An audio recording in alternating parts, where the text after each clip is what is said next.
हरिया अपनी बीवी और बेटी के साथ रामगढ़ के जंगल में रहता था। हरिया काफी गरीब था और घर खर्च चलाने के लिए पास की नदी में मछलियां पकड़ता। वो दिन भर मछली पकड़ता और शाम को उन्हें नजदीक के गांव में बेचा करता और जो कमाई होती उससे वो खाने पीने का सामान लाता। एक रोज इलाके में जोर का तूफान आता है। तेज हवाओं के साथ मूसलाधार बारिश होने लगती है। लगातार होती बारिश की वजह से हरिया मछली पकड़ने नदी तक नहीं जा पाता है। ऐसे ही एक हफ्ता बीतता है और घर का राशन खत्म होने लगता है। हरिया की पत्नी रसोई में अनाज के खाली होते डिब्बों को देख परेशान हो जाती है। सुनो, अगर ऐसी ही बारिश होती रही तो हम लोग आखिर क्या खाएंगे? अब तो राशन भी खत्म होने को है। घर में जो कुछ भी है उससे सिर्फ 2 से 3 दिन ही निकलेंगे। ये तो बहुत परेशानी की बात है। पता नहीं ये मौसम कब सुधरेगा और मैं कब नदी तक जा पाऊंगा। हरिया खिड़की से लगातार तेज होते तूफान को देखता रहता है। इतने में उसकी बीवी खाना खाने के लिए बुलाती है और वो दोनों अपनी बेटी के साथ खाना खाने बैठ जाते हैं। हरिया की नजर बीवी की थाली पर पड़ती है। वो उसमें कम खाना देखकर और भी परेशान हो जाता है। वैसे अब तूफान कुछ धीमा हुआ है। मैं एक बार नदी का चक्कर काट के देखता हूँ। अरे, अब तो तूफान पहले से भी तेज है। ऐसे में अपनी जान को जोखिम में डालने की कोई जरूरत नहीं है। जब मौसम सुधरेगा तब चले जाना। हरिया बीवी की बात मान लेता है और खाना खाकर पलंग पर लेट जाता है। ऐसे ही 3 दिन निकल जाते हैं। हरिया की बीवी डिब्बे से राशन निकालती है और सोचती है कि इतने में तो सिर्फ 2 ही लोग खा सकते हैं। वो खाना बनाती है और बेटी को खिला देती है। बचा हुआ खाना वो हरिया के लिए ढककर रख देती है। हरिया को घर के हालात पता थे। ऐसे में वो तेज बारिश के बीच नदी की तरफ निकल पड़ता है। तेज बारिश और हवाओं की थपेड़ों को झेलते हुए हरिया जैसे तैसे नदी के किनारे पहुंच जाता है। ओह, अब पहुंच गया हूँ तो नदी में जाल फेंक कर देखता हूँ। क्या पता कोई मछली ही हाथ लग जाए। कुछ नहीं तो घर में खाने के काम आएगी। हरिया पूरा दम लगाकर अपना जाल नदी में फेंकता है, लेकिन नदी में उठ रही ऊंची ऊंची लहरें जाल को किनारे फेंक देती हैं। हरिया कई बार कोशिश करता है, लेकिन उसका जाल लहरों में टिक ही नहीं पाता है। हरिया हार मानकर घर की ओर निकल पड़ता है। पूरी तरह भीग चुका हरिया जब अपने घर पहुंचता है तो अपनी बीवी को सारी बात बताता है। इतने में उसके घर के बाहर से आवाज आती है। कोई है? क्या यहाँ कोई है? आवाज सुनते ही हरिया घर के बाहर आता है और देखता है कि एक बुजुर्ग आदमी हाथ में एक बाल्टी लिए दरवाजे पर खड़ा होता है। अरे काका, आप इतनी तेज बारिश में क्या कर रहे हैं? आप तो पूरी तरह भीगे हुए हैं।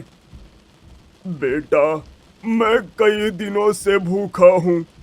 क्या मुझे खाने के लिए कुछ मिल सकता है? हरिया को अपने घर की हालत पता थी। इसके बावजूद वो सुजीता को आशा भरी नजरों से देखने लगता है। काका, दरअसल इस इलाके में कई दिन से लगातार बारिश हो रही है। इस वजह से मैं नदी से मछली भी नहीं पकड़ पाया। आज काफी कोशिश की, लेकिन जाल नदी के तेज बहाव को झेल ही नहीं पाया। माफ कीजिए काका, लेकिन हमारे घर का राशन खत्म हो चुका है। इतने में हरिया की पत्नी सुजीता बाहर आती है। काका, घर में थोड़ा सा खाना है। मैंने कुछ तो बच्ची को खिला दिया, बाकी थोड़ा सा हरिया के लिए रखा था। लेकिन अब आप खा लीजिए, हम कुछ बंदोबस्त कर लेंगे। हरिया की बीवी घर के अंदर से एक प्लेट में थोड़े से दाल चावल लेकर आती है। बुजुर्ग साधु बड़े प्यार से खाना खाता है और दोनों को आशीर्वाद देता है। बेटा, तुम्हारे घर में राशन नहीं है, लेकिन तुमने मुझे खाना खिलाया। मैं तुम्हें बदले में ये बाल्टी देना चाहता हूँ। ये कोई मामूली बाल्टी नहीं है, बल्कि ये एक जादुई बाल्टी है। इसे जैसे ही तुम नदी में डालोगे, इसमें खुद ब खुद मछलियां आ जाएंगी। इससे तुम्हारा काम आसानी से होता रहेगा। बुजुर्ग बाबा की बात सुनकर हरिया अपनी बीवी सुजीता को हैरानी से देखने लगता है। बाबा बाल्टी उन्हें देकर वहाँ से चला जाता है। घर में अन्न का एक भी दाना नहीं होता है। ऐसे में हरिया बिना देर किए जादुई बाल्टी लेकर नदी की ओर निकल पड़ता है। वो तेज बारिश के बीच नदी के किनारे पहुंचता है और बाबा के कहे मुताबिक बाल्टी को नदी में रख देता है। देखते ही देखते बाल्टी में मछलियां आ जाती हैं।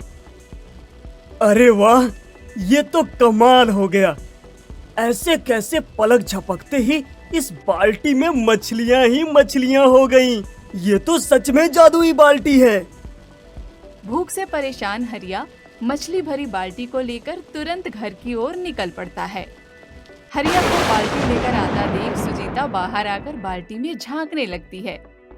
वो उसमें मछलियां देखकर बेहद खुश होती है। अरे वाह, ये तो सच में जादुई बाल्टी है। अब हम इससे जब चाहे मछली पकड़ सकते हैं।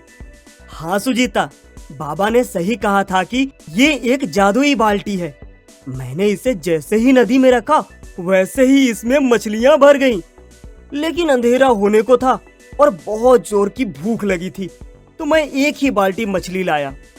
जी, आपने एकदम ठीक किया। आप कपड़े बदल लीजिए, मैं तुरंत मछली बना देती हूँ। हरिया गीले हो चुके अपने कपड़ों को बदलता है और बेटी के साथ खेलने लगता है। इतने में सुजीता की मछली बनकर तैयार हो जाती है। तीनों साथ में बैठकर मछली का आनंद लेते हैं। वाह वाह, क्या मछली बनी है, मजा ही आ गया। सुजीता, इतने दिनों बाद अब जाकर भूख शांत हुई। अगले दिन भी बारिश रुकने का नाम नहीं लेती, लेकिन अब हरिया के पास उसकी जादुई बाल्टी होती है। वो उसे लेता है और नदी की ओर चला जाता है। 2 बाल्टी मछली पकड़ने के बाद हरिया घर वापस आता है और मछलियां एक टोकरी में रख लेता है।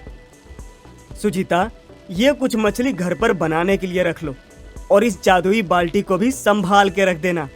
मैं मछलियां बेचने गांव जा रहा हूँ। हरिया सिर पर मछलियों की टोकरी लिए गांव पहुंचता है। लोग उसे देख अपने पास बुलाते हैं। अरे हरिया, क्या बात है? इतने दिन से कहाँ गायब थे? बारिश में तुमको इतना याद किया। हाँ भैया, दरअसल बारिश काफी तेज थी तो निकलना ही नहीं हुआ। बताइए कितनी मछली दे दूं?